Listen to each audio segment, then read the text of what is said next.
In today's video, I'm going to show you as many tuck stitches ideas as I can. Hopefully it will inspire you to give tuck stitches a try. We will begin with simpler ones using the holding position and the punch card. I will try to also give you some more creative ideas to create some fun fabrics using manual tucks. Hopefully you will enjoy these videos and you will get inspired.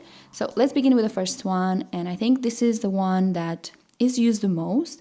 Tuck stitches created using the holding position. As the name suggests, we will place needles on hold to create floats onto them, or tucks. We have to first set our carriage to hold. For the brother, all I have to do is to place the holding cam lever from end to edge.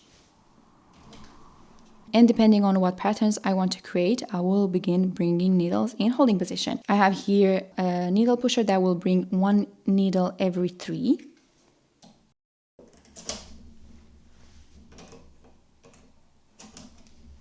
And now when we're going to knit across, all these needles that are in holding position will not knit and automatically create some floats or tuck stitches onto them. And here is very important that the tension and the yarn that you're using are right and that you have enough weight. For example, here I have 56 needles in work and I have 4 claw weights onto my comb.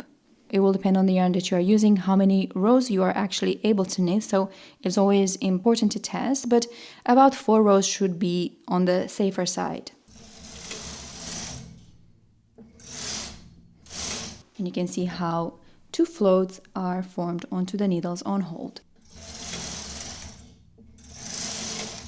Now we can knit a few rows on all the needles, but we also have the option to continue with the tucks. We don't have to knit any rows on all the needles, and this will create an even more beautiful texture. So I'm going to put in upper working position all the needles that were on hold, and I'm going to use my needle pusher again to bring in holding position 1 needle every 3.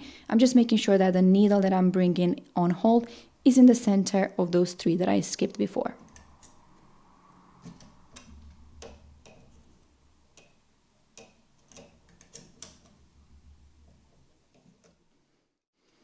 And I'm going to knit again 4 rows.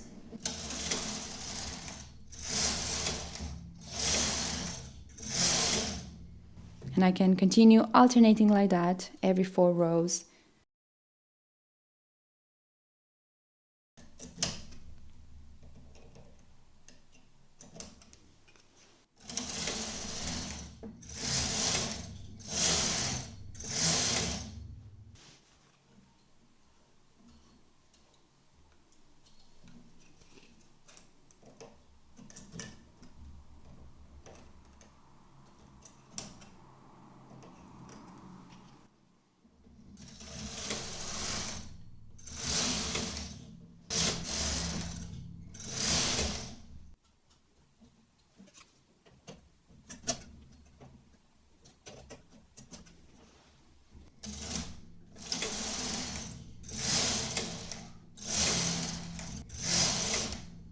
I feel like this is probably one of the most popular tuck stitch idea, where we are alternating and we are staggering the repeat, but this truly creates such a beautiful pattern, and there's definitely beauty in this simple idea. You can always make it more interesting by adding different colors.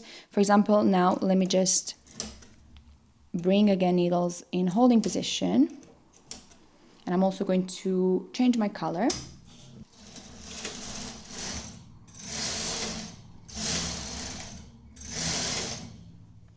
This will create some really lovely kind of zigzaggy stripes.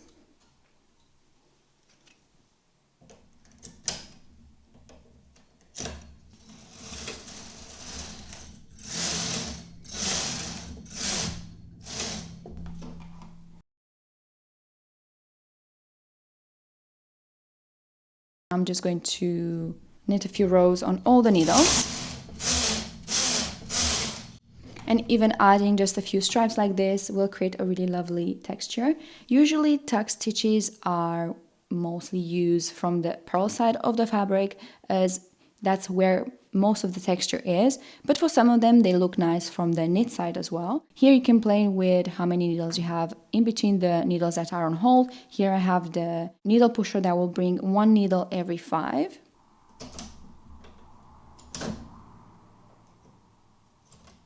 What I found from practicing is that when I have more needles, more than 3, let's say, in between the needles on hold, I'm able to actually knit more rows when I have the holding position. So here I could knit 6 rows.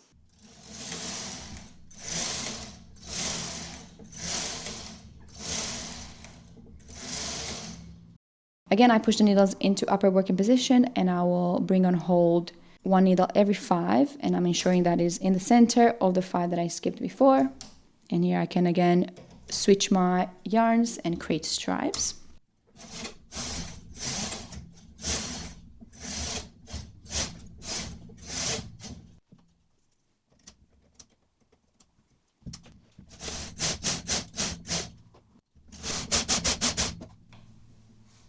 If you want to create more openness to the fabric, you can always combine eyelets or transfers with tuck stitches. For this sample right here, I transferred to empty 1 needle on either side of the one that I was going to bring on hold, and that changes the look a little bit. I think it changes the look more on the right side of the fabric. You can kind of see the floats or the tucks a little bit better. So that is one idea to kind of bring more openness to the fabric, but I want to show you different options as well. So for the next one, I'm going to show you what happens when we are bringing more than 1 needle on hold, and also with some transfers as well. For the next example, I'm going to begin in the very center, and I'm going to transfer to empty 2 needles on either side of the 2 needles in the very center. I'm going to transfer away from them. I'm going to continue transferring to the right. We'll skip 4 stitches, transfer the next one to the left. From the needle that I just emptied, I'm going to skip 2 again. And we'll transfer to empty 1 more needle. I'm going to transfer to the right. We'll again skip 4, transfer the next one to the left.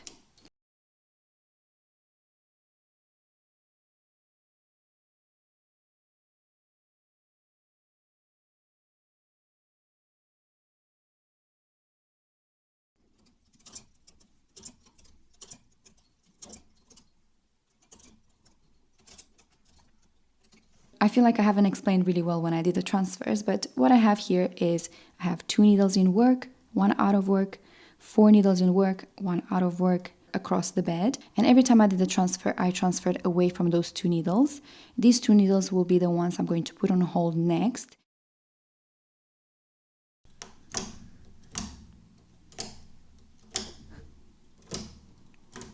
And I'm going to knit 6 rows.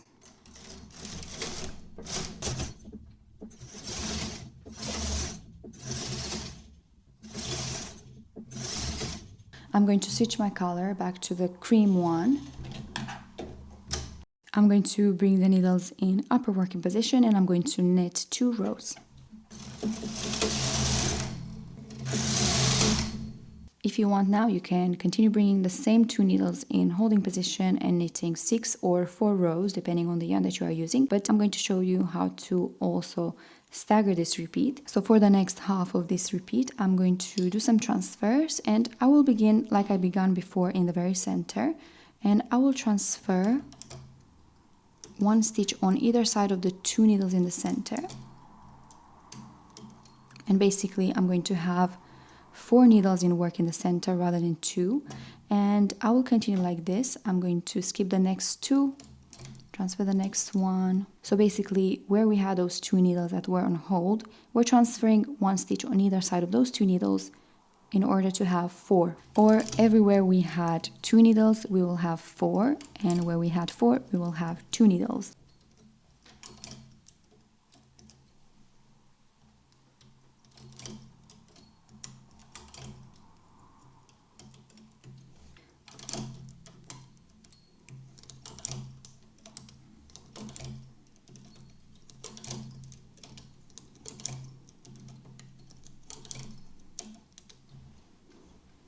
I'm going to make sure that the needles that are supposed to be out of work stay out of work. And now I'm ready to begin putting needles in holding position again. And I will bring in holding position just like I brought before, the 2 needles.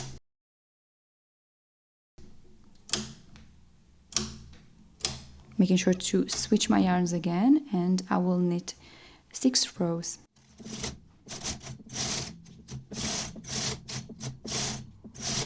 I'm going to put the needles that were on hold in upper working position.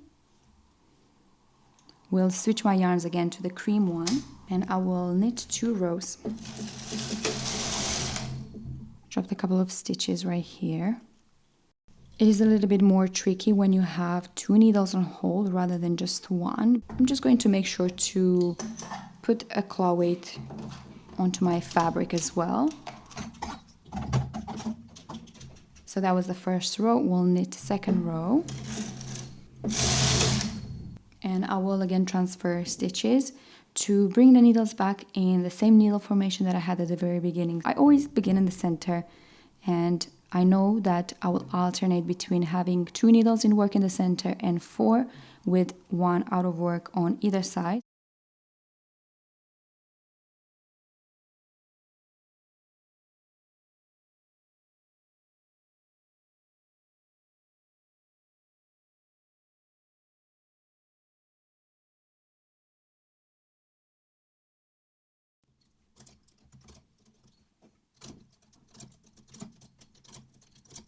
I will again put the 2 needles in holding position.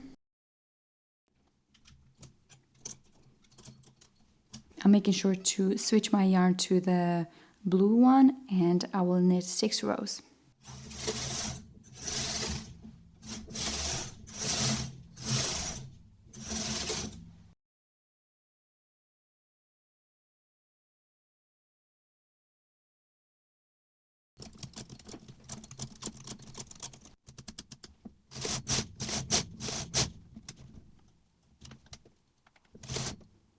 For this sample right here, what I did was very similar, but every time I finished with a holding position, I brought all the needles in work. I'm going to show you quickly how to do this in case you want a different version of this stitch as well. So now to continue this sample as the other one that I showed you before, I knitted the first row, and now I'm going to bring needles back in work.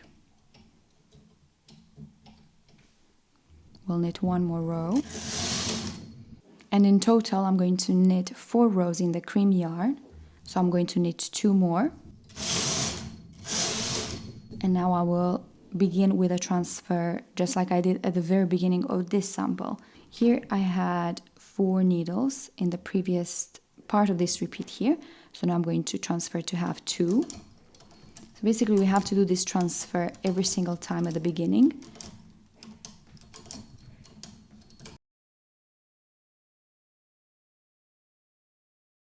I will bring the needles in holding position just like I did before. We'll switch my yarn, and I will again knit 6 rows. I'm going to switch my yarn to the cream one again. We'll put the needles into upper working position. We'll knit the first row and then put the needles back in work, followed by 3 more rows. It looks really nice here where I use the cream yarn for the floats and I use a different blue one for the rows in between. So these are just options for you to explore as well.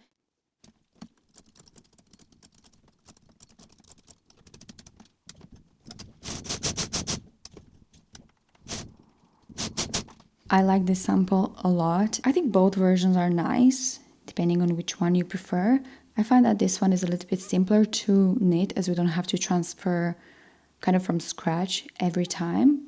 But I think, for example, repeating just 3 of these repeats or something like that into stripes could be really nice, even for the yoke part or just as a detail right after you finish your rib or once you finish the cuff. It doesn't have to be an all over. Imagine you can combine with tucks knitted with the punch card that are a little bit quicker. It's up to you how you want to use this, but I think it's really cute and I really hope you like it too.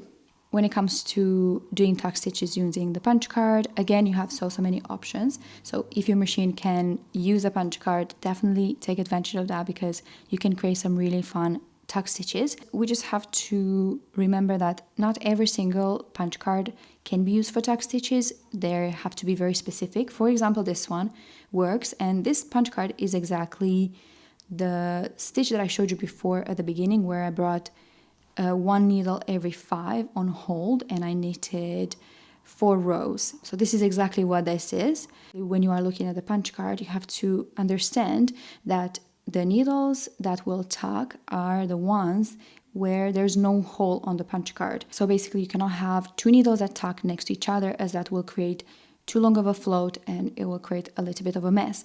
So you can see here that I have only 1 needle here, and basically this needle here will tuck for 4 rows, and then it will knit, and then it will tuck here, and then it will knit, and then it will tuck here. I kind of learned this the hard way. I've placed this punch card in my card reader, and I thought that the needles that will tuck are the ones where I have the holes punched. It's important just to make sure that I mention that, because I thought it was the other way around and it's not. Okay, so I've now placed my punch card in the card reader. I locked it on row 1. I'm going to set my carriage to KC. So this first row will just bring needles in the correct position. I'm making sure to unlock my card, so from now on it will continue reading the next row. I'm going to press both my tack hems on my machine. And now when I'm going to knit, this will be the needle that will tuck, not these ones that are brought forward, but the one that stays in normal working position.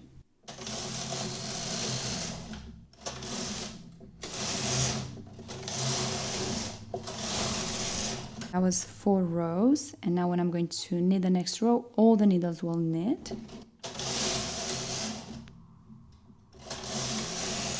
And then it alternates for the next row.